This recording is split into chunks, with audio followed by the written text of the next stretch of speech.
Over half of the percentage of the state of Illinois who are contracted with COVID right now are in these type of settings, such as nursing homes. And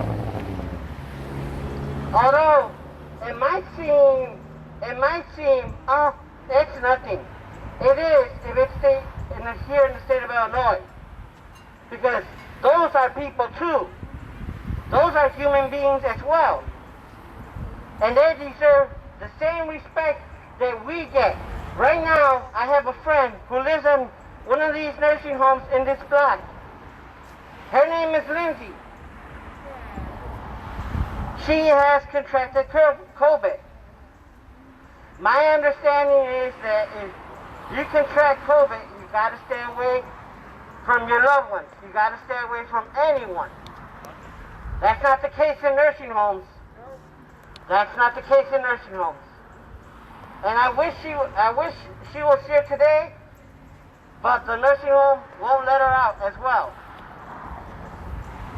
And this is why we're here fighting today.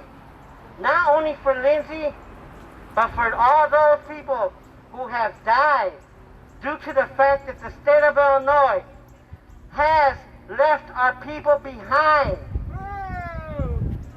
And it's a shame that I am out here, a person who's high risk and can't contract COVID. I'm putting my life on the line, but I'm doing it for a purpose. I'm doing it to send a message to the state of Illinois. Either get your together or get out of here. Because we need our people out of those institutions. We need these people who are segregated in these nursing homes 2 by 2 not to be like that. Let the ones who are cured of COVID out into the community. Get them a house. How many apartments does CHA have available? How much money have they not wasted? And when we can give that housing to those people who really need it. I might be saying a lot of stuff that don't make sense, but I hope that you understand that it's my frustration how I feel right now. That this whole thing that we have going on with COVID is so messed up. And no one should be dying from COVID.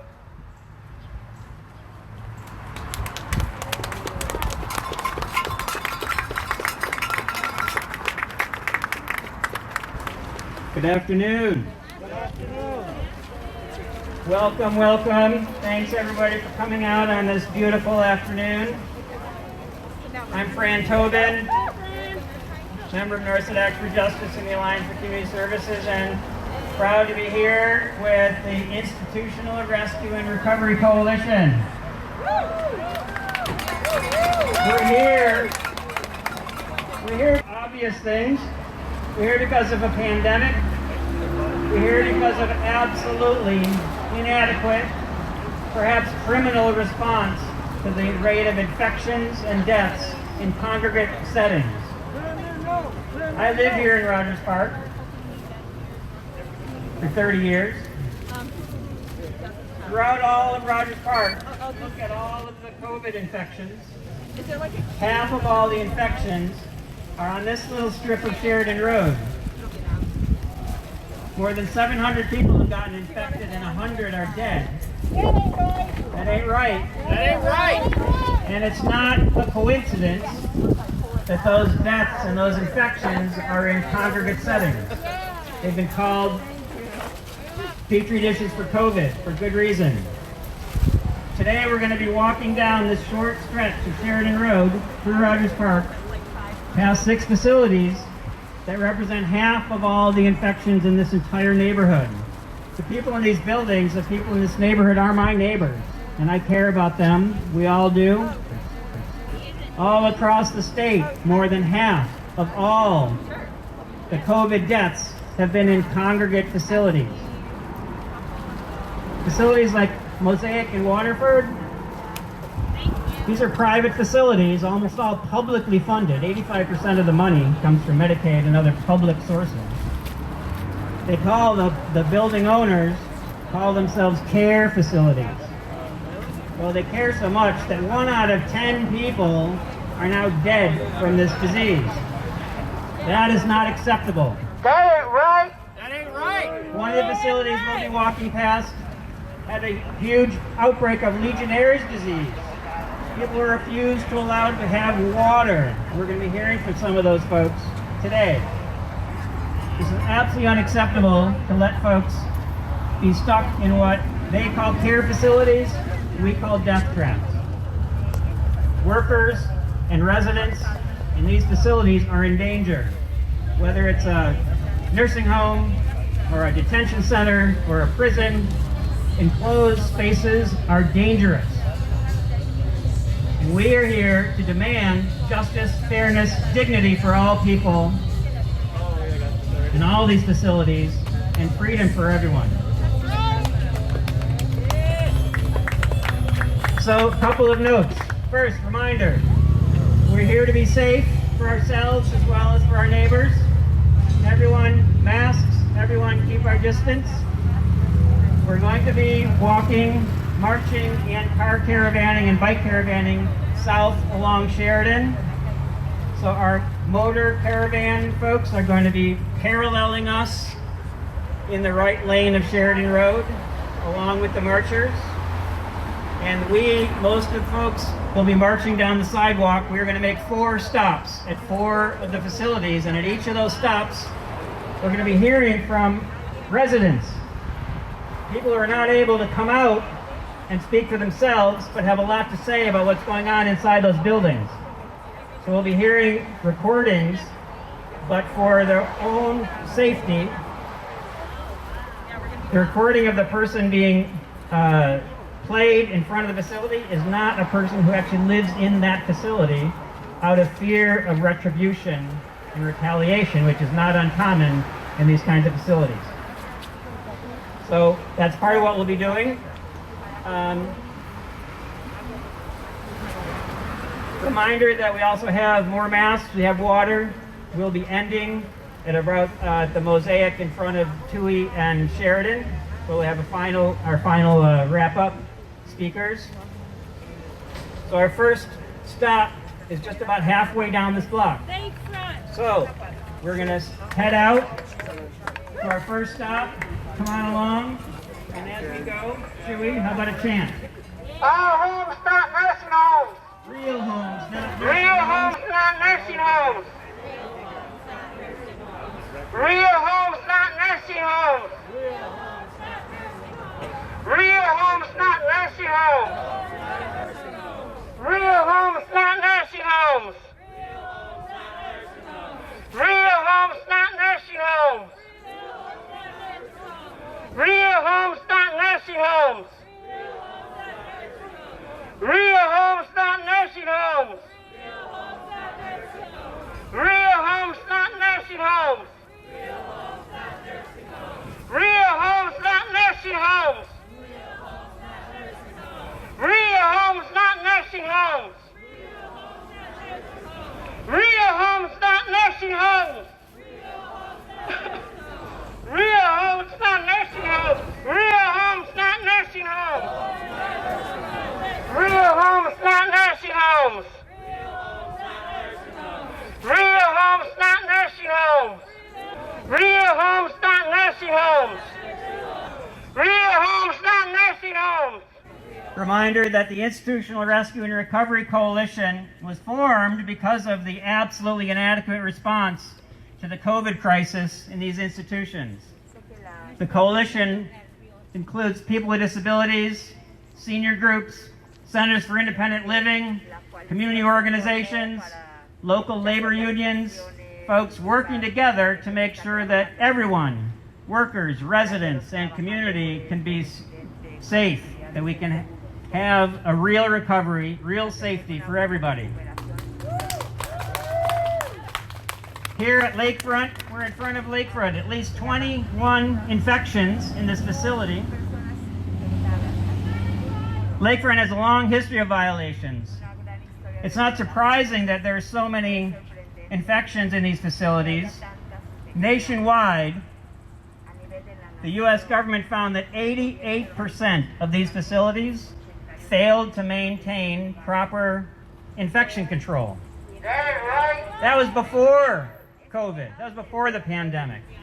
So needless to say, when you have inadequate protections and then you add in a deadly pandemic, you're going to have a disaster.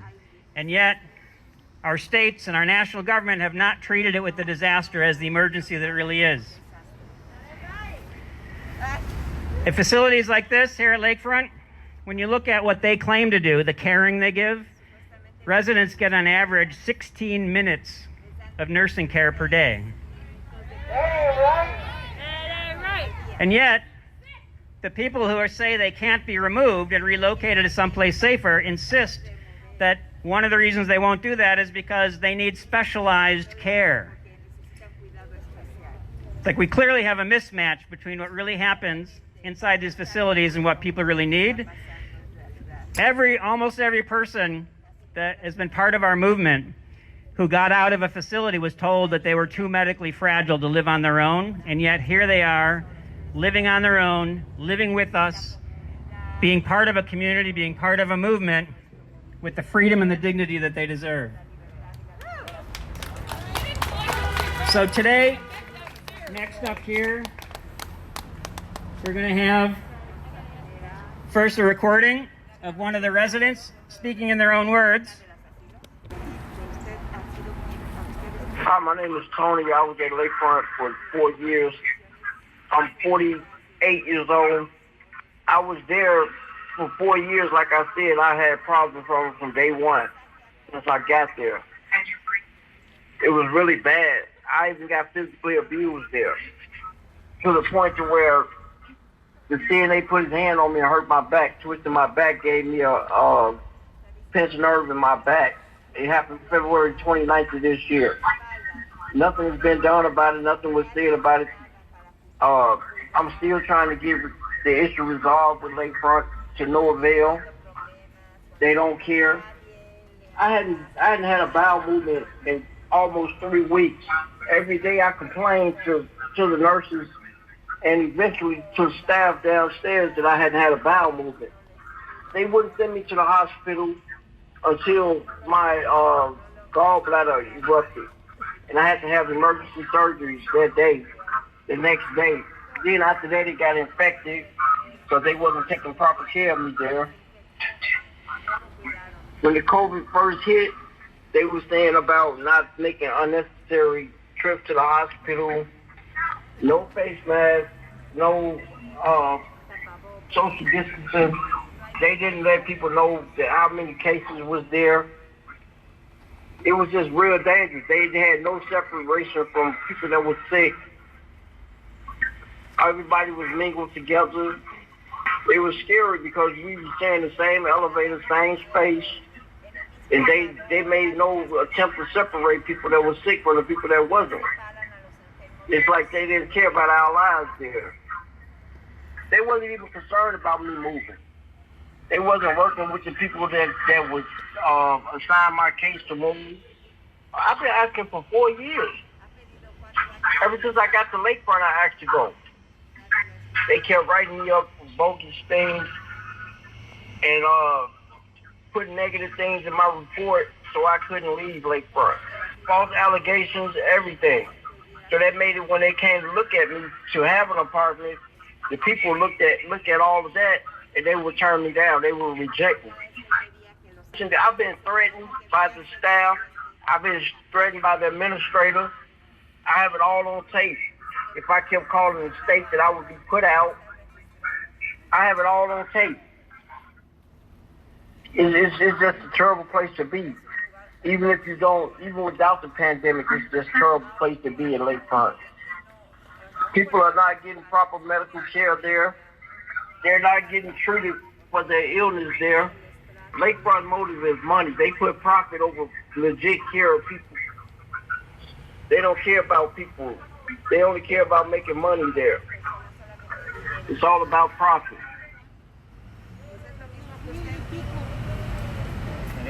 All right. They only care about profit. Most of the money comes from the public coffers. They're privately owned. We have too many staff, overworked, underpaid, not enough care. We need to change that. Next up, we're going to bring up Becky Ozaki and Jane Addams Senior Caucus. Okay. All right. Hey, everyone. I'm with Jane Addams Senior Caucus. I see some of you in the crowd. Can I hear you? Awesome. Okay. So right now we are going to have some speakers from Jane Addams Senior Caucus, two powerful women. First, we're going to have Maria speak, and Maria will speak in Spanish, and Sylvia will be her interpreter. And Maria spent some time in a nursing home and transitioned out, so she has a very powerful story. Then we'll hear from Carmen, who has an equally powerful story, and we'll share a little bit more. Maria? Disculpen, yo soy María Pérez. My name is Maria Perez, and I was at a nursing home, and I can tell you it was a hole. They don't take care of the people who are in there. They don't give them food. They don't take care of their needs. They hit them, and I can tell you that because I was there, and it happened to me. A mí me tocó. Y luego los enfermeros nos golpean porque a mí me tocó. ¿Ok? Get it right. Señor alcalde, venemos. Mrs. Mayor, get the people out of the nursing home. They are being hit like they hit me. I was kicked. So also the nurses, they are not they are very dirty. They are not clean. So Mayor, please get the people out of the nursing homes. There are so many deaths in your conscience. Y yo los veo y vengo a protestar, señor alcalde, que si tiene conciencia, mueva a los enfermos, desapártelos de esta, porque son muchos muertos en su conciencia. Okay, so next we're going to have Carmen. Thank you so much, Maria. Carmen. Carmen, let's go. Speak your truth over here. Okay. Testing 1, 2, 3. Can you hear me clearly? Great. My name is Carmen Betances. I am a member of Jane Addams Senior Caucus, a board member, and part of the Care Collective committee. We are standing here today in solidarity, reaching out to our senior brothers and sisters in nursing homes, urging that the mayor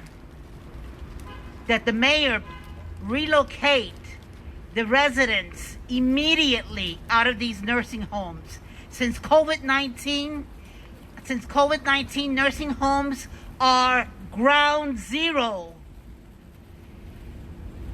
We urge the government to take a look at what we are doing to human beings in broad daylight.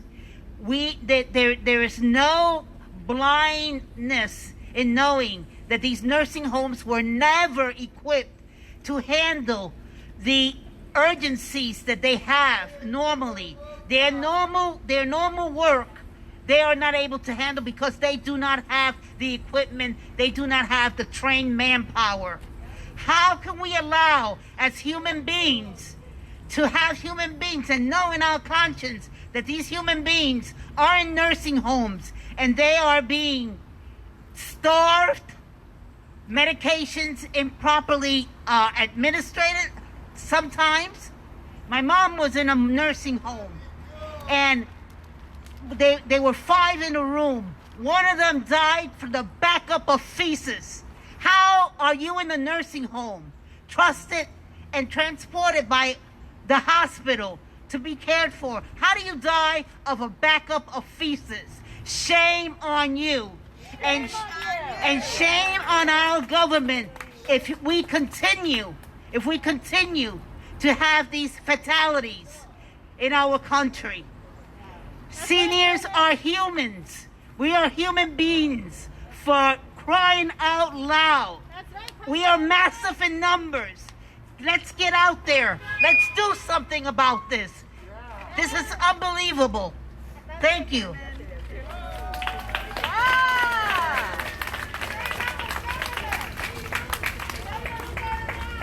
Thank you, Carmen and Jane Addams Senior Caucus. So we are going to move on. I'm going to ask our flag bearer who got stuck behind if we could create some space on the sidewalk so that our flag bearer could move toward the front of our parade. As our flag bearer is coming up,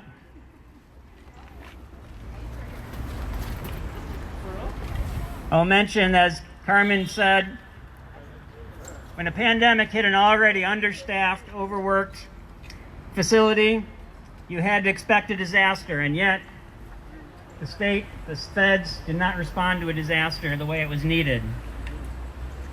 There are all kinds of places where people could be relocated. In the midst of this pandemic, what did they actually do? Did they get people out into safer spaces? No, they actually made it harder to monitor. They gave the business owners a liability waiver. Yes. A liability waiver. And they made it harder for ombudsmen and monitors to actually go into the buildings to see what was really going on. This is the exact opposite of what you do if you care about people first. So we're going to continue on down the road to our next stop. Come on. Human need, not corporate greed. Human need, not corporate greed. Human need, not corporate greed. Human need, not corporate greed. Human need, not corporate greed. Human need, not corporate greed. Human need, not corporate greed. Human need, not corporate greed.